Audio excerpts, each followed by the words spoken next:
எல்லா தேர்தலையும் நாங்க கேட்கிறோம், கூடுதலா கேட்போம், பேச்சுவார்த்தையில முடிவு செய்வோம். திமுக கூட்டணிக்கு ஓபிஎஸ் வந்திருக்காரு. இது வந்து இப்போ தென் மாவட்டங்கள்ல வந்து அவர் வந்து நம்ம திமுக கூட்டணி வலுவா இருக்கிறதுனால வந்து வந்திருக்கிறதுனால வந்து பெரிய இதுல வந்து எதிர்பார்ப்புல சொல்றாங்க. இது எப்படி நீங்க பாக்குறீங்க கட்சி தலைவரா அவருடைய வருகை? ஓபிஎஸ் அவர்கள் பாரதிய ஜனதாவோடு போய் ஐக்கியமாகாமல் திமுகவோடு வந்திருக்கிறார், அதில் சேர்ந்திருக்கிறார் என்பதே அவர் மீதான நன்மதிப்பை மேலும் உயர்த்துவதாக இருக்கிறது. அவர் மீதான நம்பகத்தன்மையும் வளர்ந்திருக்கிறது என்று நான் நம்புகிறேன். அவருக்கு இன்னும் சில வாய்ப்புகள் கூட உண்டு. ஏன் செங்கோட்டையன் அவர்களைப் போல விஜய் கட்சியில் கூட போய் சேர்ந்திருக்கலாம். ஆனால் அவ்வாறு அவர் முடிவெடுக்கவில்லை. இன்னொரு திராவிட இயக்கமான திமுகவிலே தன்னை இணைத்துக் கொண்டார். திமுகவுக்கும் அதிமுகவுக்கும் பெரிய கொள்கை வேறுபாடு கிடையாது, அரசியல் முரண்பாடுகள் தான். ஆகவே இன்றைக்கு அவர் திமுகவிலே இணைந்திருப்பது திமுகவுக்கும் திமுக கூட்டணிக்கும் கொள்கை அடிப்படையில் வலிமை சேர்த்திருக்கிறது என்றுதான் நான் பெரிதும் நம்புகிறேன்.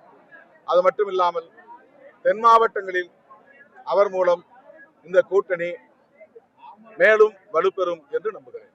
தொடர்ந்து தமிழகத்துக்கு வந்து பாரத பிரதமர் வந்து அதாவது தேர்தல் நேரத்துல மட்டும் வராரு, நாளைக்கு கூட வராரு, திருப்பரங்குன்றத்துக்கு போறாரு.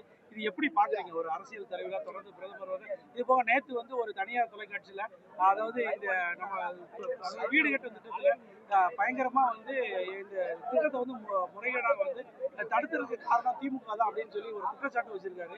இது எப்படி தேர்தல் நேரத்தில் அப்படி சொல்லலாமா? அப்படி தேர்தல் நேரம் என்பதால் தான் சொல்லுகிறார், தேர்தலுக்காகத்தான் சொல்லுகிறார். திமுக மீது களங்கம் கற்பிக்க வேண்டும் என்று அவர் கருதுகிறார். அது திமுக மீது மட்டும் அல்ல, திமுக தலைமையிலான ஒட்டுமொத்த கூட்டணியின் மீதும் அந்த களங்கத்தை பூசுகிற முயற்சியாகத்தான் பார்க்கிறோம். ஆனால் தமிழ்நாட்டில் அவர்களுடைய சூது சூழ்ச்சி எடுபடாது. என்ன அவதூறுகளை பரப்பினாலும் அதை மக்கள் நம்ப மாட்டார்கள். அப்படி நான் கருதவில்லை. ஊடகங்களில் அவ்வாறு பரப்பிக் கொண்டிருக்கிறார்கள்.